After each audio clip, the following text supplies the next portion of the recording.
दोस्तों नमस्कार। स्वागत है आपका लेट्स क्रैक यूपी एग्ज़ाम्स में। और आज हम बात करेंगे समीक्षा अधिकारी और सहायक समीक्षा अधिकारी। ये जो महत्वपूर्ण पद है आयोग के द्वारा प्रत्येक वर्ष लगभग ये निकाला जाता है, इसके बारे में, और क्यों ये पद काफ़ी लोकप्रिय है और क्यों इसको पाना बहुत सरल है, विशेषकर हिंदी भाषी छात्रों के लिए। तो मैं आपको इसके बारे में विस्तार से बताऊंगा। यह भी बताऊंगा कि क्यों ये पीसीएस से अच्छी पोस्ट मानी जाती है। पीसीएस से अच्छी मीन्स पीसीएस में अगर एसडीएम, डिप्टी एसपी जैसे पोस्ट, और कुछ लोग जो फील्ड जॉब पसंद करते हैं, जिनको ये नहीं पसंद कि उनको बधा हुआ चाहिए कि सुबह से शाम जो है कहीं एक ऑफिस में बैठो, ऐसे लोग जो फील्ड में रहना चाहते हो, फील्ड में काम करना चाहते हो, उनको छोड़ करके बाकी 16 से 17 जो पोस्ट हैं पीसीएस के थ्रू जो आती हैं, उनसे बहुत अच्छी पोस्ट आपकी आरओ की पोस्ट है, रिव्यू ऑफिसर की, समीक्षा अधिकारी की। उसके ठीक नीचे सहायक समीक्षा अधिकारी होता है, जो कि 6-7 साल में समीक्षा अधिकारी बन जाता है।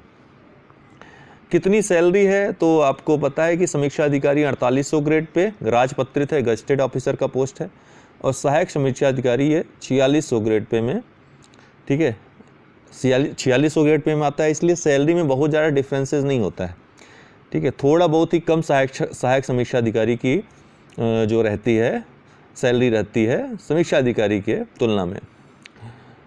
कितनी है सैलरी तो हमने आपको बताया। कहाँ तक होगा प्रमोशन के बहुत अच्छे चांसेस हैं। आरओ आप हैं तो आप अब जो वर्तमान में जो स्थिति है सचिव तक जा सकते हैं, ठीक है ना। तो सचिव तो आईएएस ऑफिसर ही होता है, अर्थात जिलाधिकारी के बाद सचिव बनता है, तो आप सचिव के पद पोस्ट तक पहुंच सकते हैं। नहीं तो उसके नीचे जो विशेष सचिव होता है वहां तक तो आप जाओगे ही जाओगे, आरओ अगर आपकी एज ठीक ठाक है तो। उसके पहले अभी मैं आपको बताऊंगा कि क्या वरीयता क्रम है, कहां तक प्रमोशन होगा, कार्य क्या होते हैं, इस पर हम बात करेंगे। देखिए, मुख्यतः 3 प्रकार के कार्य होते हैं। एक नीतिगत कार्य होता है, दूसरा बजट संबंधी कार्य होता है, और तीसरा कि अधियाचन से लेकर रिटायरमेंट तक का जो कार्य है वो रिव्यू ऑफिसर करता है। मतलब वो इतने कार्य मुख्यतः होते हैं, और भी कुछ कार्य दिए जा सकते हैं। आप किसी के साथ कार्य करना चाहते हैं, किसी मंत्री वगैरह के साथ, तो वो भी आपको उपलब्ध हो सकता है। काफ़ी समीक्षा अधिकारी हैं, जो 1-2 समीक्षा अधिकारी तो उनका नाम भी आप जानते होंगे, जो मुख्यमंत्री आवास में रहते हैं, मुख्यमंत्री के साथ रहते हैं। तो आपकी जैसी वहाँ पर जैसी पहुँच हो जाए, जैसी सेटिंग हो जाए, बहुत सेटिंग वाले भी होते हैं वहाँ पे। फिलहाल दूसरी बात करें, कार्य की अभी बात हम करेंगे। और राजपत्रित अधिकारी है, आपको पता ही है कि समीक्षा अधिकारी एक राजपत्रित अधिकारी होता है, 4800 ग्रेड पे का राजपत्रित अधिकारी। इसके कार्य की सबसे पहले बात करेंगे दोस्तों, क्योंकि कार्य जानना बहुत आवश्यक है। क्या है कार्य? तो ऑफिस टाइम आपका फिक्स है कि ऑफिस इतने बजे खुलेगा, ऑफिस इतने बजे बंद होगा। कभी कभी काम ज़्यादा होने से आपको रोका जा सकता है, वो हर जगह चलता है। वो कहीं भी आपको ये कंडीशंस का आपको देखना ही पड़ेगा। कार्य ज़्यादा है तो रुकना ही पड़ेगा, जिम्मेदारी वाला पोस्ट है आपका। तो दोस्तों, जो मैंने आपको बताया 3 प्रकार के कार्य होते हैं। मुख्य सचिव या मुख्यमंत्री के नाम से कोई पत्र लिखा जाता है, अमूमन किसी के द्वारा भी कोई भी पत्र लिखे, या संभाग के सचिव के लिए लिखेगा लेटर। उनके पास इतना समय नहीं होता है कि वो, जैसे मान लीजिए कोई शिकायत पत्र है, शिकायत किसी को लिखी गई कि नगर में नाली जाम है, ठीक है, यहाँ पर व्यवस्था अच्छी नहीं है, तो शिकायत होगी। इस शिकायत को कोई मुख्य सचिव या मुख्यमंत्री के नाम से लिखेगा, या सचिव जो नगर विकास विभाग है उसको लिखेगा। तो वो फाइल आएगी आरओ के पास, और आरओ इस पर एक निर्णय क्या लेना चाहिए ये लिख कर देगा। तो आरओ का ये निर्णय, चूंकि निर्णय लेने की शक्ति तो नहीं है, लेकिन ये इतना प्रभावी होता है दोस्तों कि यही अमूमन 90% चांसेस होते हैं कि जो आरओ ने कहा है, 99% की बात मैं कर रहा हूँ, जो आरओ ने कहा है वही हूबहू मान लिया जाता है, आदेश में वैसा ही लिख दिया जाता है। तो इसलिए रिव्यू ऑफिसर की पोस्ट, यही कारण है कि पीडब्ल्यूडी वगैरह विभाग लोग ज़्यादा चाहते हैं, क्योंकि वहाँ, अब यहाँ पर बोलना इस मंच पे सही नहीं रहेगा, कुल मिलाकर आपके निर्णय काफ़ी महत्वपूर्ण होते हैं, उसमें आपका सुझाव काफ़ी महत्व दिया जाता है रिव्यू ऑफिसर के सुझाव को। इसी तरह जो दूसरा कार्य हमने आपको बताया, अधियाचन से लेकर के आपकी रिटायरमेंट तक के, तो जितने भी अधिकारी हैं आपके विभाग से, चाहे आईएएस हो, पीसीएस हो, सबका काम आपसे पड़ेगा।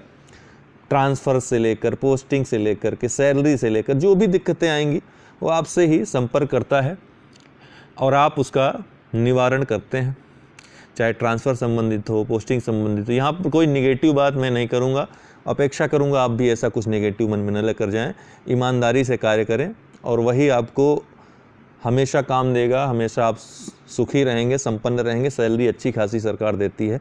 कुछ ऐसा न करें जिसकी गवाही आपका मन न दे, ठीक है ना। भ्रष्टाचार से दूर रहें।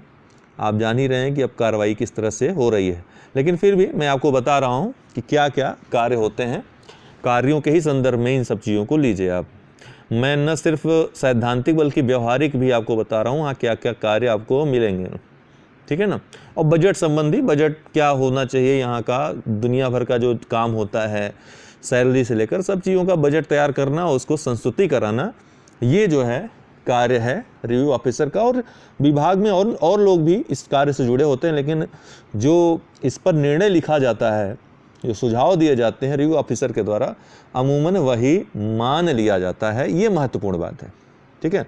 जो प्रस्ताव देता है उसको मान लिया जाता है, ओके। हालांकि अनुमोदन इसका विशेष सचिव करता है या सचिव स्तर का व्यक्ति करेगा, लेकिन अमूमन मान लिया जाता है। और मैं आपको हायरार्ची बताना चाहता हूं कि आपका जो प्रमोशन होगा, पहले एसओ पे होगा, सेक्शन ऑफिसर, रिव्यू ऑफिसर का प्रमोशन। चलिए एआरओ से बताते हैं। एआरओ बन जाएगा 7 साल में, औसतन 7 साल में बन जाते हैं समीक्षा अधिकारी। समीक्षा अधिकारी फिर बनेगा एसओ अर्थात सेक्शन ऑफिसर, अनुभाग अधिकारी बनेगा। इसके अंडर में कुछ आरओ और एआरओ काम करेंगे। फिर उसके बाद जो अगला प्रमोशन होगा अनुसचिव पे होगा। ये पीसीएस लेवल का ऑफिसर होता है, अनुसचिव, ठीक है। फिर अनुसचिव के बाद आपका जो अगला प्रमोशन होगा वो होगा उप सचिव। किस पे? उप सचिव पे। ये भी आईएएस अलाइड आप कह सकते हैं, अलाइड आईएएस का पद होता है। पीसीएस भी बनते हैं, कभी सीनियर पीसीएस ऑफिसर बैठा दिए जाते हैं। फिर संयुक्त सचिव, और संयुक्त सचिव के बाद संयुक्त सचिव भी अलाइड आईएएस का पद होता है। आप आनंद लेंगे संयुक्त सचिव बनने का, अलाइड आईएएस तक पहुंचने का। इसके बाद भी एक पद होता है विशेष सचिव का। ये भी काफ़ी पावरफुल पोस्ट होती है विशेष सचिव की।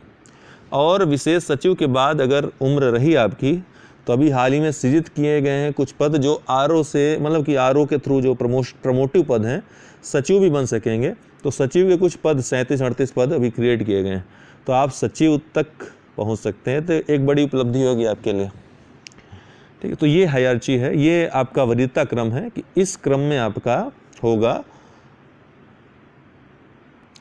तो ये है कहाँ तक होगा प्रमोशन। अमूमन आपका विशेष सचिव तक आप आराम से पहुंच सकते हैं। सचिव तक कुछ ही लोग पहुंच पाएंगे, ठीक है। कुछ ही लोग मतलब बहुत गिनती में। सचिव मतलब आप आईएएस हो गए भाई, जिलाधिकारी के बाद सचिव बनता है आदमी। कार्य मैंने आपको बता ही दिए। एआरओ भी एक सहायक की तरह काम करता है समीक्षा अधिकारी के, ठीक है। एआरओ भी सहायक की तरह टाइपिंग में काम कर दिया, कुछ फाइलिंग वगैरह करनी हुई, फाइल संबंधित लगाना वगैरह हुआ कुछ, ठीक है, कुछ लिखना उखना हुआ, ये कार्य सहायक समीक्षा अधिकारी की सहायता एक प्रकार से करता है सहायक समीक्षा अधिकारी, ओके। ये है सचिवालय में काम। आयोग में क्या काम है? परीक्षा संबंधी जितने भी कार्य हैं, अधियाचन जो आने हैं उनकी गिनती करना, उनको अलग अलग करना। आरओ से दोनों कई काम लिए जाते हैं, जैसे आपका स्कूटनी कराना। तो यहाँ परीक्षा जुड़े ही कार्य हैं, परीक्षा संबंधित कार्य हैं। लेकिन ये भी है कि आयोग में हो गया तो भी आपका स्थायित्व तो रहेगा। यहाँ भी अच्छे स्थान पर आप हैं, आयोग में अच्छे माहौल में आपको कार्य करने का अवसर मिलेगा। राजस्व परिषद में राजस्व संबंधी जो कार्य हैं वो देखे जाएंगे। उसमें भी प्रमोशन से लेकर दुनिया भर की चीज़ें जो आपको भेजनी है सचिवालय में, वो सब आप भेजेंगे। राजस्व में राजस्व संबंधी कार्य, ज़्यादातर राजस्व संबंधी कार्य ही होते हैं जो आरओ करता है।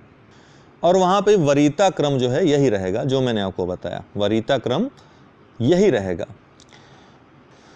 क्यों है पीसीएस से अच्छा? मैंने आपको बताया कि 17-18 पोस्ट जो पीसीएस के थ्रू आती है उससे कहीं अच्छा रिव्यू ऑफिसर की पोस्ट होती है। अगर आप फील्ड जो आप पसंद नहीं करते हैं तब तो और ज़्यादा अच्छी पोस्ट आपके लिए हो जाएगी।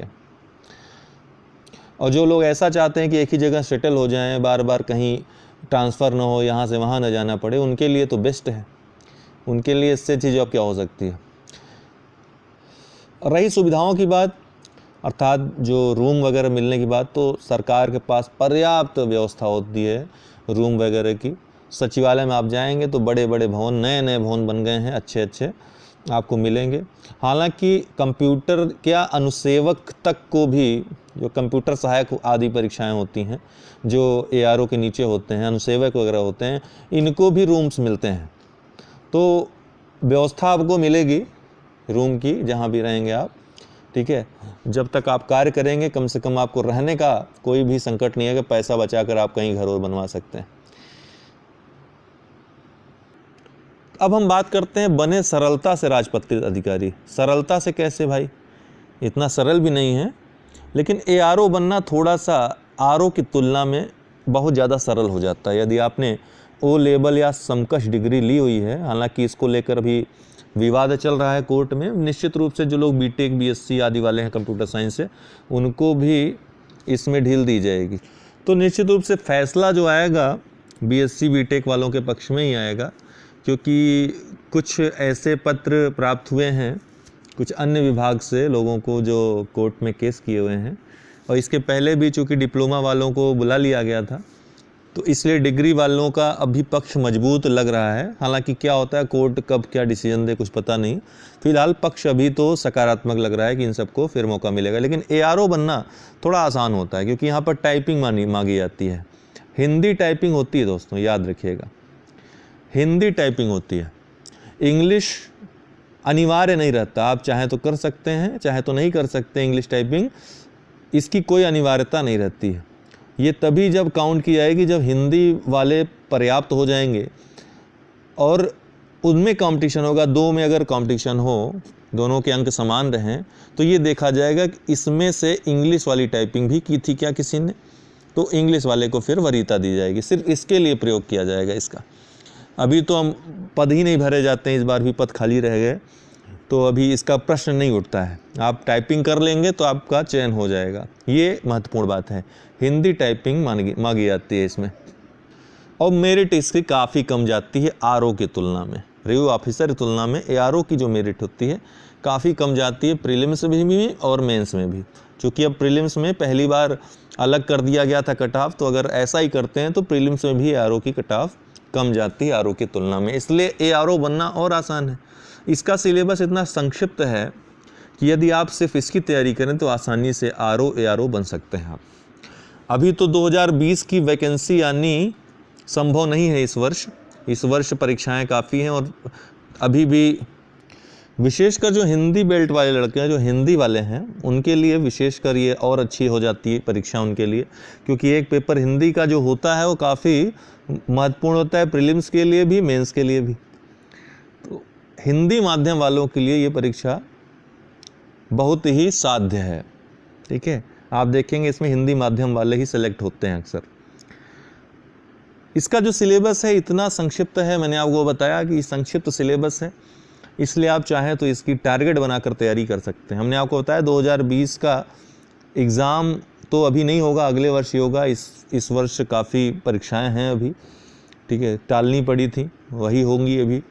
तो अभी जो परीक्षाएं शेष होंगी, जिसका अध्याचन आ रहा है या आएगा नया, वो अब अगले वर्ष ही संपन्न होगी।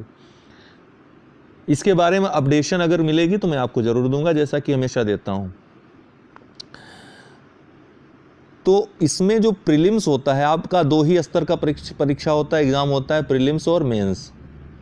तो प्रीलिम्स में एक पेपर आपका सामान्य अध्ययन का होता है, 140 प्रश्न इसमें होते हैं, और दूसरा जो पेपर होता है सामान्य हिंदी का होता है, और ये वोकैबुलरी पोर्शन होता है।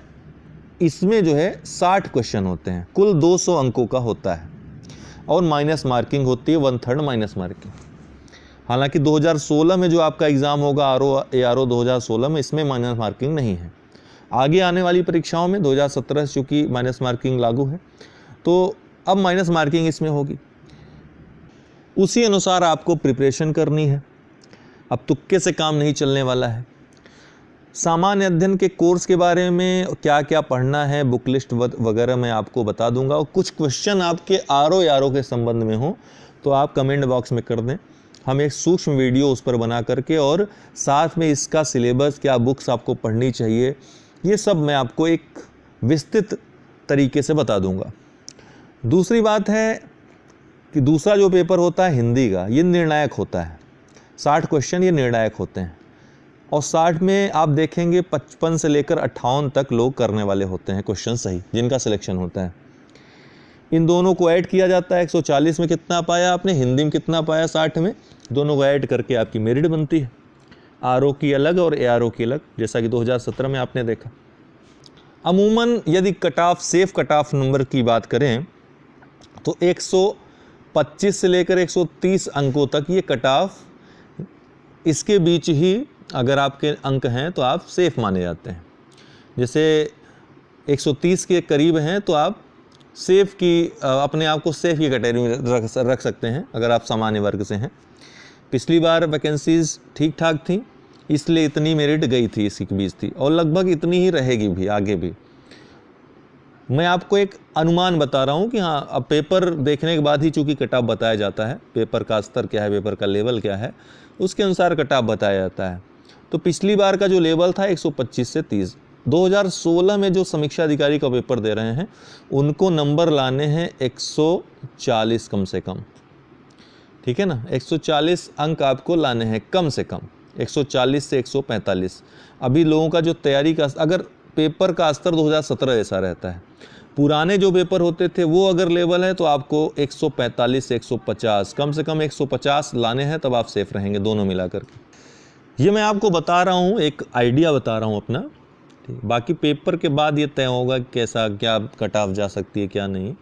लेकिन इतना आपके पास जानकारी रहनी चाहिए कि कट ऑफ के कितने के आसपास रहती है। नेगेटिव मार्किंग नहीं है तो 145-50, निगेटिव मार्किंग है तो 125-30, 130 को मान के चलिए, 130 प्लस में ही अपने आप को सेफ समझिए आप। आरओ के लिए बता रहा हूँ मैं, एआरओ के लिए अलग कट ऑफ बनती है तो 100-105 के आसपास तक आपकी कट ऑफ रहेगी, तो कम जाती है। शायद पिछली बार 80-90 के आसपास लोग भी जो पाए थे वो भी पास थे। वाकाबुलरी पोर्शन में हिंदी में आपका विलोम शब्द आता है, ठीक है। फिर आपका दूसरा जो होगा, विलोम के बाद वन वर्ड सब्स्टिट्यूशन, अनेक शब्दों के लिए एक शब्द। तीसरा होगा वाक्य अशुद्धि। चौथा होगा पर्यायवाची। पांचवा होगा तत्सम तद्भव और छठा होगा विशेषण विशेष्य। ये 6 चीज़ें जो है पूछी जाती हैं और 10-10 प्रश्न एक एक खंड से रहते हैं। इन 6 खंड से 10-10 प्रश्न, कुल 60 प्रश्न रहेंगे। मुख्य परीक्षा में एक पेपर आपका सामान्य अध्ययन का होगा, दूसरा पेपर इसी हिंदी का होगा, ठीक है, हिंदी का पेपर होगा। लेकिन ये 30 प्रश्न उसमें होते हैं मात्र, 2-2 अंक के, और 5 इसमें खंड रहते हैं। एक खंड जो है नहीं रहता, पर्यायवाची वाला, बाकी 5 रहते हैं जो प्रीलिम्स वाले हैं। यहाँ से आप काफ़ी अच्छे अंक गेन कर सकते हैं। लेकिन और महत्वपूर्ण भूमिका निभाएगा उसमें एक हिंदी का जो पेपर होता है। हिंदी के अलावा उसमें कंप्यूटर और कुछ शब्दावलियाँ, प्रशासनिक शब्दावलियाँ आदि आती हैं, लेटर वगैरह आता है उसमें, ठीक है। आपका भावार्थ आएगा, संक्षेपण आएगा, वो एक पेपर होगा हिंदी का आपका, और दूसरा पेपर आपका होगा निबंध का। तो ये 2 पेपर बहुत महत्वपूर्ण भूमिका निभाते हैं। निबंध आपको स्तरीय लिखना होगा, तभी आरओ में आपको नंबर मिलेंगे। सबसे बड़ी बात है कि निबंध का जो पेपर होगा हिंदी में ही आपको लिखना है, इंग्लिश में नहीं लिखना है। ये एक प्रतिबंध होता है, इसीलिए इंग्लिश माध्यम वालों के लिए थोड़ा सा टफ हो जाती है ये परीक्षा, क्योंकि हिंदी में निबंध लिखना उनके लिए थोड़ा सा कठिन हो जाता है। लंबा निबंध होता है, 3 निबंध लिखने होते हैं, 50-50 अंकों के होते हैं। और ये दोनों पेपर भी महत्वपूर्ण भूमिका नहीं, बस इतना ही आपको पढ़ना है। तो इसको आप टारगेट करके तैयारी कर सकते हैं। तैयारी के लिए आप हमारे ग्रुप ज्वाइन कर सकते हैं। अनअकैडमी लर्निंग ऐप का जो प्लस कोर्स है वो ज्वाइन कर सकते हैं, वहाँ भी संपूर्ण कोर्स आपको मिल जाएगा।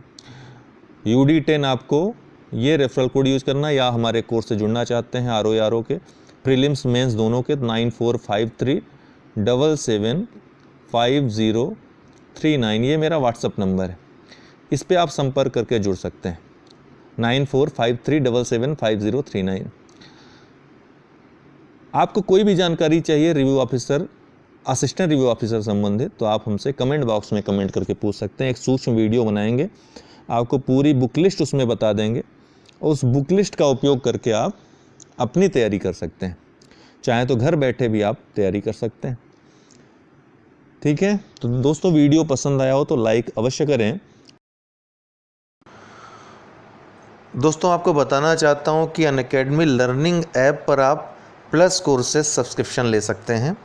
चाहे आप यूपीपीएससी की तैयारी की किसी भी एग्ज़ाम की तैयारी कर रहे हो, खंड शिक्षा अधिकारी, आरओ, यूपीपीसीएस या यूपीट्रिपलएससी में लेखपाल या फिर अन्य जो वैकेंसीज आती हैं ग्रुप सी की, सब इंस्पेक्टर यूपीएसआई की तैयारी, मतलब कोई भी तैयारी आप उत्तर प्रदेश की कर रहे हैं या फिर यूपीएससी करना चाहते हैं, बीपीएससी करना चाहते हैं, एमपीपीएससी करना चाहते हैं, राजस्थान भी, मतलब कुछ भी आप यहाँ पे एनडीए करना चाहते हैं, जो भी आप A to Z कोर्स करना चाहते हो, सब्सक्रिप्शन यहाँ पर ले सकते हो।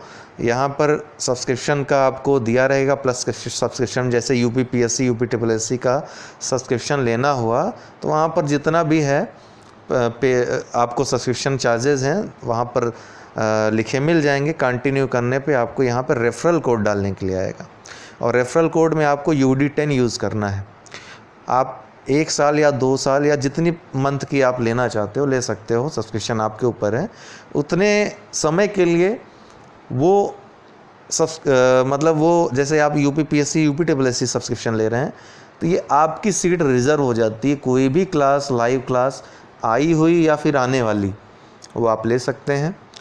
सबसे बढ़िया फ़ायदा यहाँ होता है कि एक टाइम लिमिट में, एक टाइम पीरियड में, निश्चित टाइम पीरियड में कोई सब्जेक्ट समाप्त होता है और आप कोई भी सब्जेक्ट पढ़ सकते हैं, ऑप्शनल हो या फिर जीएस के सब्जेक्ट हो, प्री मेंस सब कर सकते हैं। Quiz, test, doubt clearing session आप ले सकते हो किसी भी समय, ठीक है ना।